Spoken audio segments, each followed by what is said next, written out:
بسم اللہ الرحمن الرحیم نحمده ونصلی علی رسولہ الکریم۔ رمضان المبارک کے حوالے سے آج ہم گفتگو کریں گے توبہ اور استغفار کے بارے میں۔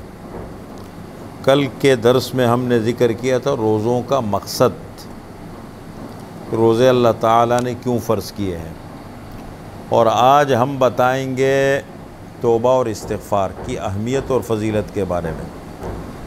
دیکھیں، ایمان لانے کے بعد سب سے بڑا سرمایہ مسلمان کا ہے توبہ اور استغفار، کہ اپنے گناہوں پر اور اپنی خطاؤں پر اللہ تعالیٰ سے معافی مانگتا رہے۔ دو لفظ ہے بڑے مشہور، ایک لفظ ہے استغفار اور ایک لفظ ہے توبہ، یہ دونوں آپس میں لازم ملزوم ہے۔ استغفار، استغفر یستغفر استغفارا، استغفار کے معنی بخشش مانگنا، معافی مانگنا، اپنے گناہوں پر، اپنی غلطیوں پر اور اپنی خطاؤں پر اللہ سے معافی مانگنا استغفار کا مطلب ہے۔ اور لفظ توبہ کے معنی ہے رجوع کرنا، لوٹنا، اللہ کی طرف واپس لوٹنا۔ گناہ ہو جائے، غلطی ہو جائے تو انسان اس پر نادم ہو اور اللہ کی طرف رجوع کرے، اس کو کہتے ہیں توبہ۔ یہ دونوں آپس میں لازم ملزوم ہیں۔ اور توبہ اور استغفار کی اسلام میں بہت زیادہ اہمیت اور فضیلت ہے۔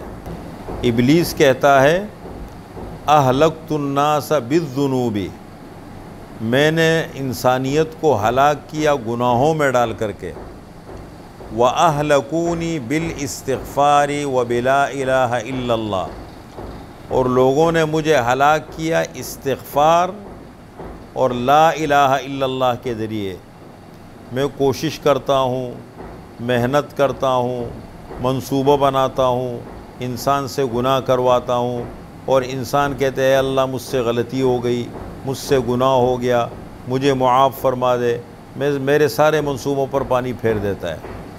تو سب سے بڑا عمل مسلمان کی زندگی میں جو اس وقت ہے وہ ہے ایک تو اپنا وقتاً فوقتاً اپنے ایمان کی تجدید کرتا رہے۔ احساس اور استغفار دو لفظ ہے۔ احساس تو یہ ہے کہ اپنے ایمان کی تجدید کرتا رہے۔ جددوا ایمانکم بلا الہ الا اللہ، آپ صلی اللہ علیہ وسلم فرماتے ہیں کہ لا الہ الا اللہ پڑھتے رہو اس سوچ اور اس ذہن کے ساتھ کہ میں اپنے ایمان کی پھر سے تجدید کر رہا ہوں، میں اپنے ایمان کو پھر سے تازہ کر رہا ہوں، اور اسی طریقے سے اپنے گناہوں پر استغفار اور توبہ کرتا رہے، اللہ سے معافی مانگتا رہے۔ حدیث میں رسول اللہ صلی اللہ علیہ وسلم ارشاد فرماتے ہیں کل بنی آدم خطاء وخیر الخطائین التوابون، ہر بنی آدم، ہر انسان خطا کار ہے، گناہ گار ہے، غلطیاں کرتا ہے، گناہ کرتا ہے۔ وخیر الخطائین، اور گناہ کرنے والوں میں، خطا کرنے والوں میں سب سے بہترین انسان وہ ہے جو توبہ کرنے والا ہو، اپنے گناہوں پر اللہ سے معافی مانگتا رہے۔ اور حدیث میں آپ صلی اللہ علیہ وسلم فرماتے ہیں التائب من الذنب کمن لا ذنب لہ، گناہ سے توبہ کرنے والا ایسا ہے گویا کہ اس نے گناہ کیا ہی نہیں ہے۔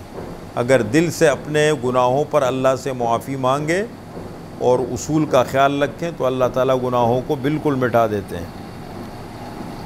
اور حدیث میں آپ صلی اللہ علیہ وسلم فرماتے ہیں من لزم الاستغفار جعل اللہ من کل ضیق مخرجا ومن کل ہم فرجا ورزقہ من حیث لا یحتسب، جو شخص اپنی زندگی میں استغفار کو لازم پکڑے گا، استغفار کا اہتمام کرتا رہے گا، استغفار پڑھتا رہے گا، تو جعل اللہ من کل ضیق مخرجا، جب بھی کوئی مشکل پریشانی آئے گی اللہ تعالیٰ آسانی کا راستہ پیدا فرما دیں گے اس کے لیے، ہر مشکل میں اللہ آسانی کا راستہ پیدا فرما دیں گے۔ ومن کل ہم فرجا، اور ہر غم میں اللہ کشادگی کا راستہ بنا دیں گے اس کے لیے، ہر غم کو اللہ تعالیٰ ہلکا کر دیں گے۔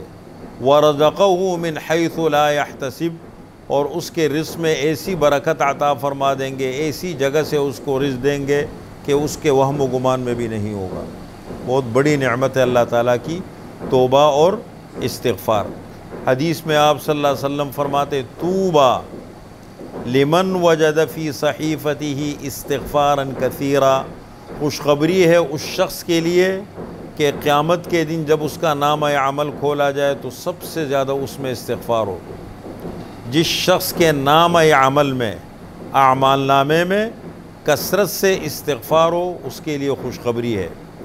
تو اپنی زندگی میں ہمیں بہت زیادہ استغفار کا اہتمام کرنا چاہیے اور اس کا التزام کرنا چاہیے۔ اور اس حوالے سے دیکھیں دو چیزیں ہیں، بہت خیال رکھیں۔ آپ صلی اللہ علیہ وسلم نے جتنے بھی مسنون اعمال ہمیں بتائے ہیں اور جو بھی سنت طریقے ہیں، اللہ اور اللہ کے نبی کی جو باتیں ہیں وہ پتھر کے اوپر لکیر ہے، لیکن ہمارے ہاں بڑا المیہ یہ ہے کہ اس عمل کو کرنے کا صحیح طریقہ اس کا بھی ہم اہتمام نہیں کرتے۔ عمل کو بہتر سے بہتر طریقے سے کرنا چاہیے، اور دوسری بات ہے کہ اللہ کی ذات پر یقین ہونا چاہیے۔ دو باتیں بہت بنیادی کردار ادا کرتی ہے۔ ایک تو ہمارا طریقہ اچھا ہو، استغفار کے کلمات ہیں ان کو بہتر طریقے سے سیکھیں، بہتر طریقے سے پڑھیں ان کو، یہ بہت ضروری ہے۔ اور دوسری بات یہ ہے کہ اللہ کی ذات پر یقین رکھیں۔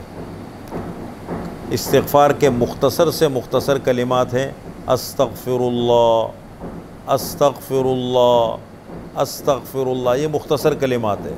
اور باقی جو استغفار کے مشہور کلمات ہیں استغفر اللہ ربی من کل ذنب واتوب الیہ، یہ کلمات ہیں۔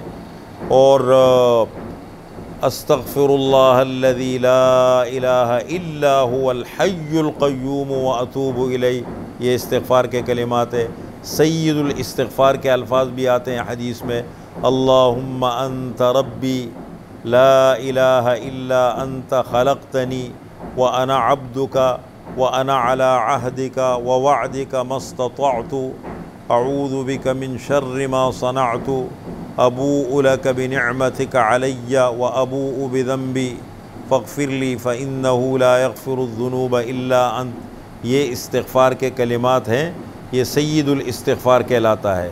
آپ صلی اللہ علیہ وسلم فرماتے ہیں کہ جو شخص صبح کے وقت یہ سید الاستغفار پڑھے گا یقین کے ساتھ، یقین کا لفظ ہے موقناً، کہ یقین کے ساتھ پڑھے گا، اگر اس کا انتقال ہو گیا تو وہ جنت میں جائے گا، جنتی ہے۔ اور اسی طریقے سے اگر رات کو پڑھیں اور یقین کے ساتھ اور اس کا انتقال ہو جائے تو وہ جنت میں داخل ہوگا۔ اس کا اہتمام کرنا چاہیے۔ استغفار کے الفاظ ہیں، استغفار کے کلمات ہیں، اور یہ عمل ہے، یہ ہمیشہ مسلمان کی زندگی میں ہونا چاہیے اور اس کا بھرپور اہتمام ہمیں کرنا چاہیے۔ اللہ ہم سب کو عمل کی توفیق عطا فرما دے۔